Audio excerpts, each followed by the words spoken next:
Hercule Poirot sat in the dimly lit corner of his office, the flickering lamplight casting long shadows across the room. His sharp eyes scanned the surface of the letter before him, a letter that had arrived by courier just a few hours ago. The envelope was simple, no elaborate markings or embellishments, but the contents were anything but ordinary. Poirot's hand rested on the letter as he reread the brief but cryptic message. "The Isle is calling, Monsieur Poirot. There are whispers in the wind and death in the shadows. Do not let the fog take you, for it may not release you." The handwriting was unfamiliar, yet there was something distinctly unsettling about the words. Poirot leaned back in his chair, his mind already working through the details. The letter had come from an anonymous source, as so many had before. But something about this one felt different. There was a sense of urgency, an unsettling quiet behind the words. The Isle referred to was an isolated part of England, a small, wind-swept place known as Whispering Isle, a place shrouded in mystery, and often the subject of local legends about strange happenings, eerie sounds, and inexplicable events, but none of it had ever been proven. It was all just gossip, stories told in hushed tones by those who had ventured too close to its shores. Still, Poirot's curiosity was piqued.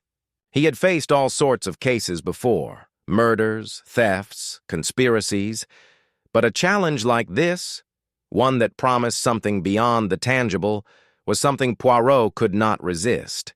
He was a man of logic, a man who solved mysteries with methodical precision, but even he could not ignore the lure of a place whose name itself was a riddle, Whispering Isle. It begged to be solved. With that, Poirot knew he had to go. He couldn't let the mystery of the Isle hang in the air like this, a puzzle unsolved. He called his trusted companion, Captain Hastings, to his office, explaining, only that they would be going on a trip to a place of great mystery. Hastings, ever loyal, knew better than to ask questions when Poirot's mind was set. He was always ready for an adventure, though the idea of traveling to a haunted isle made him uneasy. But he trusted Poirot, and that was enough. The journey to Whispering Isle was not a long one, but it felt drawn out by the uncertainty of what lay ahead. As they boarded the boat that would take them to the island, the air seemed heavier than usual. The sea, typically calm and serene, was now choppy, the waves crashing against the side of the boat with unnerving force. Poirot stood at the bow, his eyes narrowed, scanning the horizon. Hastings stood beside him, trying to make light of the situation, but the tension was palpable.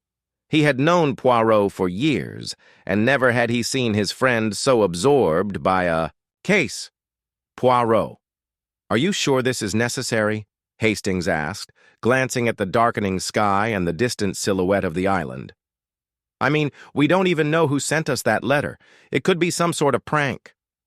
Poirot didn't respond. Immediately, he was lost in thought, considering every possibility. He had already begun to formulate a theory, but it was too early to share it. "Mon ami, every mystery, no matter how seemingly trivial, holds a key. And this key," Poirot said, "is hidden somewhere on that island." As they neared the shore, a thick mist began to roll in, covering the boat in a shroud of fog. The island, which had once seemed distant and unobtainable, now loomed before them, cloaked in an otherworldly silence. The only sound that could be heard was the faint creak of the boat as it glided through the water. They disembarked onto a small, rocky dock and began making their way toward the small cluster of buildings on the island. The air was cool and damp, and the smell of salt water mixed with something earthy.